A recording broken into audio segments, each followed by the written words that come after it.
In this podcast episode, host Tim Ferriss engages in a deep conversation with Connor Beaton about the challenges faced by high-functioning men who self-destruct in private despite outward success. They explore themes such as toxic masculinity, emotional suppression, shame as motivation, emotional literacy, relationship dynamics, generational challenges for men, and the importance of self-awareness and emotional regulation. The discussion spans from childhood influences and societal pressures to practical coping strategies and the evolving nature of masculinity in modern culture.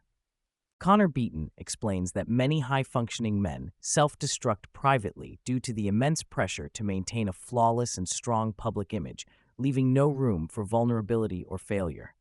This perfectionism often stems from childhood, where love and validation were contingent upon performance and appearing perfect. When they begin to falter, even slightly, the internalized shame becomes overwhelming. Unable to express weakness or anxiety, many men turn to maladaptive coping mechanisms such as substance abuse, sexual escapism, gambling, or other compulsive behaviors as a release valve. This self-medication accumulates psychological debt until a sudden crash or breakdown occurs. The conversation highlights how toxic masculinity transforms authentic masculine traits, competence, drive, and resilience into a performance that traps men in inflexible roles. Men become prisoners to the expectation of constant strength, suppressing emotions like empathy and exhaustion. While emotional suppression can be a useful skill in certain contexts, e.g. military or high-pressure jobs, for many it becomes overused and detrimental. This suppression causes emotional energy and unresolved trauma to build up, leading to emotional crises masked behind the facade of control. A key insight is the role of shame as a fuel source for achievement, often dark motivation rooted in adverse childhood experiences or paternal disappointment. While shame can drive men to achieve extraordinary success, it has a limited shelf life. Without parallel development of self-compassion and internal acknowledgement of worth, the accumulation of unprocessed pain results in an eventual collapse or burnout. Beaton reflects on his personal experience, noting the paradox. Using pain as motivation can be empowering, short-term, but destructive long-term, without the tools to manage it. Men praised for their capacity to endure immense pressure, working grueling hours, tolerating discomfort, outcompeting others, face the problem of not knowing how to switch off. The same traits rewarded publicly enable men to endure toxic private suffering, making it difficult to address personal or emotional issues. The culture values relentless performance but stigmatizes slowing down to confront vulnerability. This dichotomy often leads men to deny or avoid confronting their suffering, worsening emotional exhaustion and isolation. Beaton introduces the concept of the middle passage, a psychological phase often mislabeled as a midlife crisis. It is a natural turning point when suppressed traumas, disappointments, and vulnerabilities surface, forcing introspection and growth. Society tends to demonize this descent and collapse phase, preferring continuous upward trajectories akin to stock market growth. However, the dark night of emotional disintegration is necessary for true maturation and transformation, enabling a man to rise anew with authenticity and resilience. Many high-performing men fear that embracing their emotional wounds will hinder their outward performance. They worry that engagement with internal pain will reduce their effectiveness professionally and socially. This fear creates a paradox where the very issues that could lead to healing are avoided in the name of maintaining success. The podcast emphasizes that true strength lies in developing the courage to confront these inner conflicts while still functioning in the external world. Contrary to outdated stereotypes, emotional awareness and regulation are fundamental qualities of an emotionally safe and strong man. Men must develop competency in recognizing, naming, and managing emotions, anger, anxiety, in themselves to avoid explosive reactions or defensive behavior. Containment, rather than suppression, allows a man to feel emotions without being controlled by them. This capacity often translates into a calming, vigal authority that positively influences social environments, relationships, and leadership. The discussion critiques the recent one-dimensional cultural model of masculinity, which overemphasizes toughness, competition, and achievement at the expense of emotional intelligence and interpersonal skills.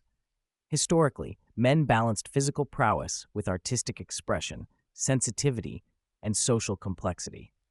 Modern society's focus on narrow masculine ideals creates a vacancy where essential emotional and relational skills are underdeveloped, compounding the challenges men face in personal and social contexts. The podcast touches on macro-level societal dynamics, noting the educational and economic decline in young men compared to women. With fewer men graduating college and participating in the workforce, and a majority living at home, there is concern over a growing manhood deficit. The lack of male role models, father figures, and support systems in schools and therapy settings leads to a widening gap in developmental resources for boys transitioning into functional manhood.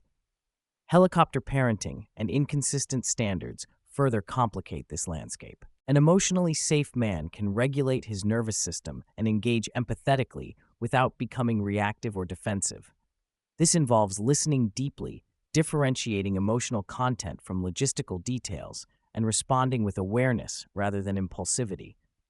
Emotional safety also requires establishing clear boundaries calmly and respectfully, providing partners with consistent signals of care and respect without codependency or people-pleasing. Therapy and emotional work often get labeled by men as woo-woo or feminine, leading to resistance and avoidance.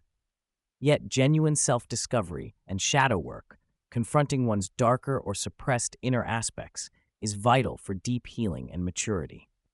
The podcast advocates for courage to put on the psychological scuba gear and dive deep into one's inner world, despite the discomfort and fear this entails.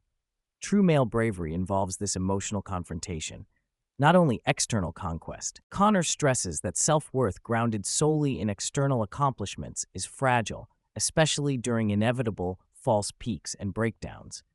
Authentic worth develops through consistently confronting and completing difficult but necessary internal work. This involves accepting and managing one's emotional vulnerabilities rather than distancing or dissociating from them. Aligning subjective experience with objective realities fosters coherence and congruency, reducing inner conflict and confusion. The podcast distinguishes men with profound emotional depth who often feel overwhelmed and under-equipped to handle their feelings, from men who manifest emotional vacancy or lower empathy due to neurological or psychological factors. Both types of men face unique challenges in empathy development and relationship dynamics, but the majority of men fall into the former category, where underdeveloped emotional literacy fuels suffering and disconnection. Not all addictions are obvious. Socially accepted coping behaviors such as excessive work, constant busyness, reliance on stimulants, video games, or sleep aids often mask deeper emotional avoidance and burnout. The inability to experience boredom or downtime leads to chronic overstimulation, preventing genuine rest and emotional processing. The podcast suggests cultivating activities done for their own sake rather than achievement as a method to counterbalance this compulsive busyness. Men predominantly organize social relationships around competence, achievement, and hierarchical status, while women often compete through networks, emotional intelligence, and social alliances. These evolving dynamics challenge traditional male competition models, especially as women increasingly achieve high socioeconomic status. Men may struggle to adapt to this shift, which influences both workplace and romantic relationship interactions. The discussion delves into the Madonna-Harlot complex, where men idealize and pedestal a partner as a pure, nurturing figure akin to their mother archetype, but repress primal sexual and emotional desires within the relationship. This bifurcation often results in sexual disengagement and eventual infidelity, as men seek sexual expression outside the relationship with archetypes they avoid integrating at home. Healing requires men bringing their authentic desires, boundaries, and needs into relationships, challenging idealized projections. Sexual desire often wanes as relationships transition from passionate honeymoon phases to companionate familiarity, leading to complacency. The podcast recommends cultivating expectationless desire by expressing attraction and interest without pressure for immediate sexual outcomes. This lowers anxiety around performance and reignites connection. Maintaining mystery, space, and some degree of independence also counters deadening familiarity, enhancing attraction and intimacy. While vulnerability and openness are crucial, maintaining some personal boundaries and external social resources supports relationship health.